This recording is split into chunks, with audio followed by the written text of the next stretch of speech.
Bad Beats by Dre. That would be a pretty good one. Um, so in this match, we're going to have Brian Fry against Chucky Davis from round one, both of which are 2-0.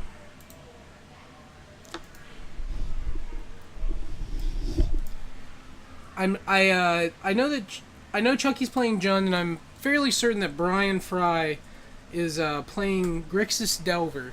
I'm not sure where the players are sitting. I think Chucky's at the top of the screen. We will find out momentarily.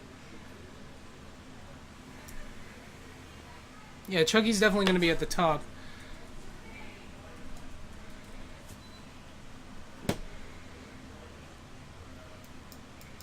And I'm going to try to reset these life scores for you.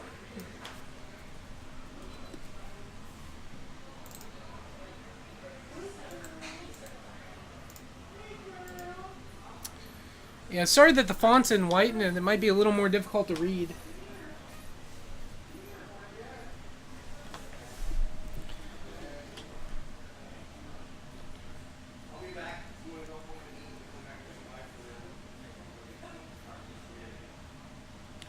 I actually just got a text from Chucky, who's at the top of the screen. This is going to be his last match. He's recently graduated from Marshall, along with a majority of doctor friends like Michael Leone, Alex Slocum, Andy Martin, just to name a couple of them. And he got matched in a different location in the United States, not here, so he's going to be moving away. This is his current, for the unforeseeable future, his last F&M here at Hometown Hobbies. And this is going to be his last match. He just informed me he has to leave after this one regardless of the result. So I'm very glad I was able to get Chucky on camera. This was completely unintentional. I just found out. So we're going to, I'm sure, see a real fight from him. And he's going to hopefully try his hardest. Yes, the person at the top of your screen is in fact a doctor. A recent graduate, but a doctor nonetheless.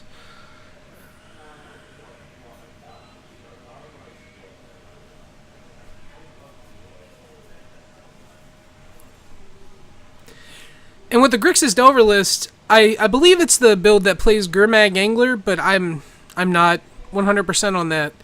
I'm not sure if Brian Fry's playing that build. I don't know if he's just jamming some Tassigers alongside his Delvers and Lightning Bolts and Electrolyzes.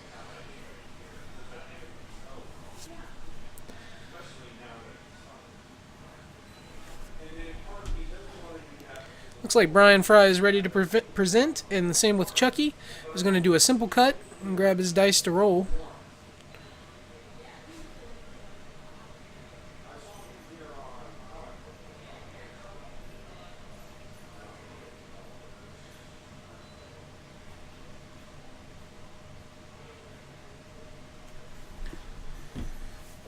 Good luck to both of these players as they draw their 7.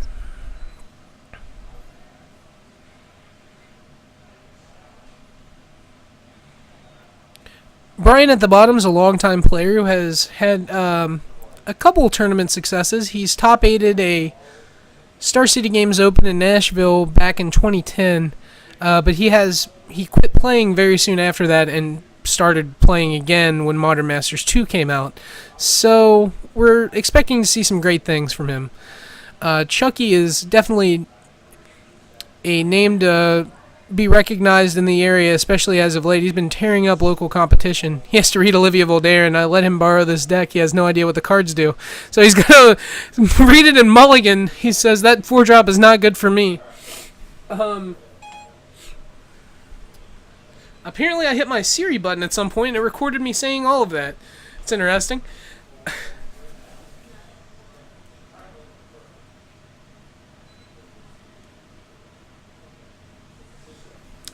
That is true. It is impossible to quit cardboard crack. It is a epidemic, which is not something to joke about, actually, but yeah.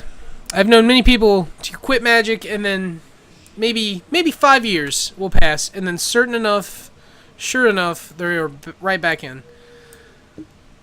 I would like to, this time, to take a quick second to congratulate Richard Adams once again on top 4ing the Invitational last weekend, and to wish him and everyone from Hometown Hobbies, among the other players in the country, and the world, I suppose, who are battling this weekend at Grand Prix Charlotte. It's also modern.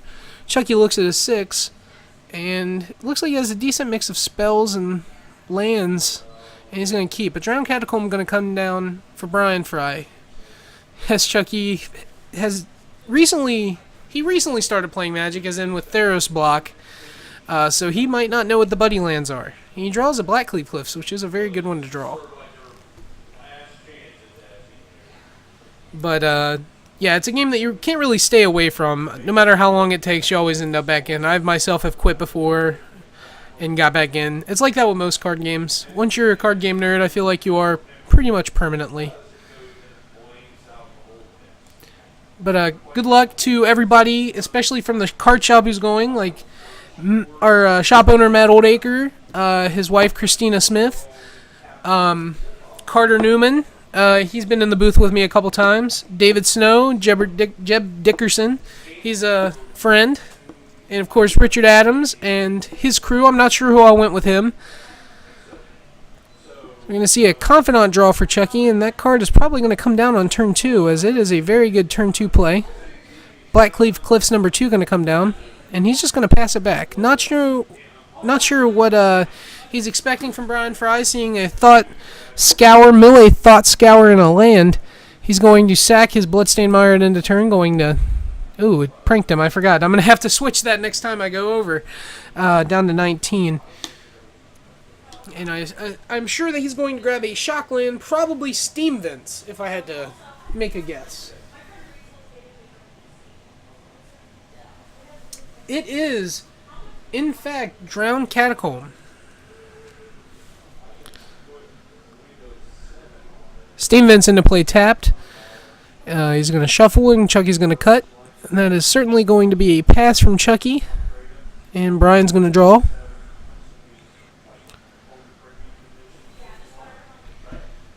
So this is one of the hypest moments of the stream. We have one player who's just returning and one player who is seemingly leaving Magic, playing in this feature match.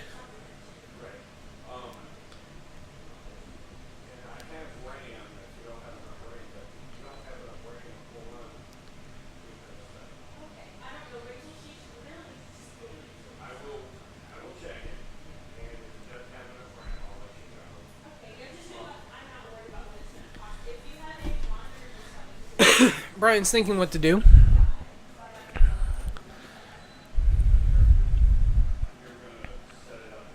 Serum Visions can present some difficult scries sometimes. And you really have to think, what do I need? Not necessarily for just the next turn, but possibly for the rest of this game. Is this a card that if he plays this card, will it impact it? Like a Liliana of the Veil, for example. He's going into turn 3 and you have no blue. Or, I'm sorry, he does have a Steam Vents. He does have blue represented, so he could Mana Leak. I apologize.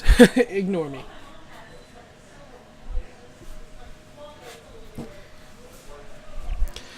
Is that a second Drowned Catacomb? No, that's a Watery Grave coming in tap. That's going to present Cryptic Mana, knocking Fry down to 17. And he's going to tap some mana for a Young Pyromancer, leaving up enough to terminate, Mana Leak, Think Twice, Thought Scour, countless spells, Lightning Bolt, then Murderous Cut. So... Young Pyromancer is a card that needs to be dealt with right now, and there's going to be a Lightning Bolt trying to kill it. He's going to tap 2 to, I believe, Mana Leak.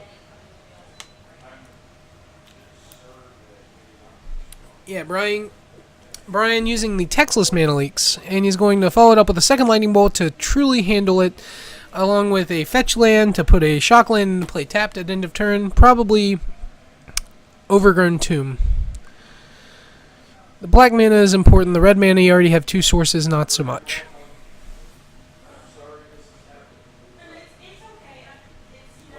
Once again, thank you so much to every single one of you viewers for paying attention to me and listening to me spout some stupidity sometimes into the microphone.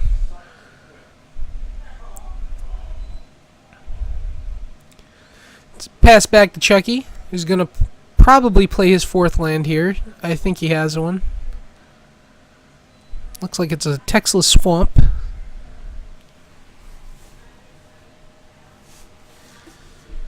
And that's going to be a Liliana of the Veil, which I would think is going to +1 here, but he might round it down. It's going to plus. Both players are going to discard, and this could be a problematic card for Brian, who currently only has the elemental token in sight. Brian's going to discard a Thought Scour, and Chucky's going to think about his discard for a second. That's a...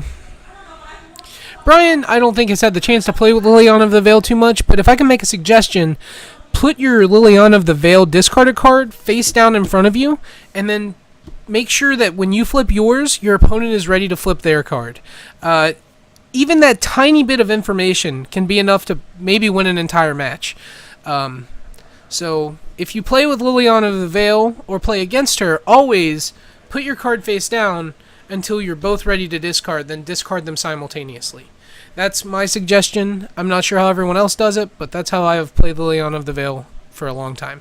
A Lightning Bolt's going to come down, the third one, to try to target this 1/1 elemental token from attacking what I believe is the Liliana of the Veil. That's telegraphing that Brian has a 3 damage spell of some sort to clear off the Liliana.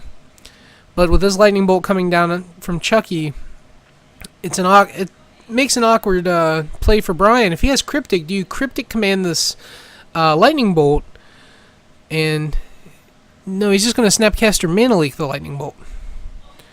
Alright, so he had Snapcaster Lightning Bolt for the Liliana if it would have resolved. Instead, Mana Leak definitely gets exiled. Okay, I think Chucky caught that one. But like I said, Brian has not been able to play with these cards too much, so if you see sloppy play on him, it is not cheating, I promise. He just is very, very new to these kind of cards. Chucky's going to draw.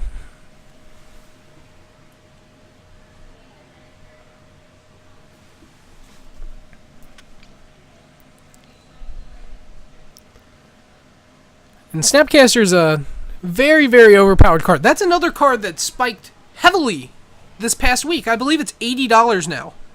And it was, I think, $50 this time last week. 50 to 60, it was in that range. But now I think it's in the 70 to 80 range, which is crazy to think about.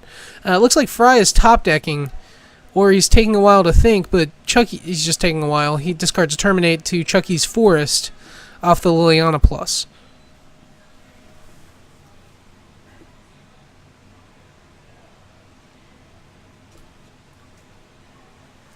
Yeah, shuffling your hand is a nervous twitch. I do it myself, and it's just something I've done pretty much since I was 12, 13. I can't remember when I first started playing games, but I've done it since pretty much the beginning. You want to see somebody do it, and it actually looks cool? Look up Brian Kibler shuffling his hand. It's just a sight to be seen. An attack from Snapcaster and Elemental Token coming at Chucky. I assume it's coming at the Liliana, but I'm not entirely sure. As Chucky glances at his hand to see what that card is. I feel like it's a Terminate, perhaps. He's just going to take it. He's going to swing at him, putting him down to 17.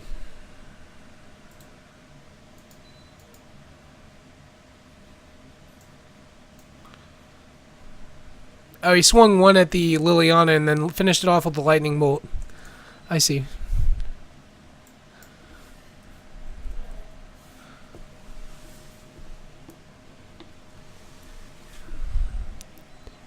Yeah, every now and then I almost have to sit on my hands, otherwise it's just a nervous twitch of myself, so I can definitely speak for that.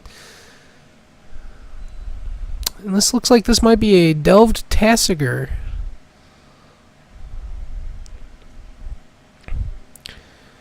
And he's going to make sure to leave up Abrupt Decay mana, which can handle a Snapcaster Mage. Tassiger's on the stack, and Brian's thinking. He's going to play Remand, which is a very good card against Delve cards, turns out. He's going to draw for that Remand.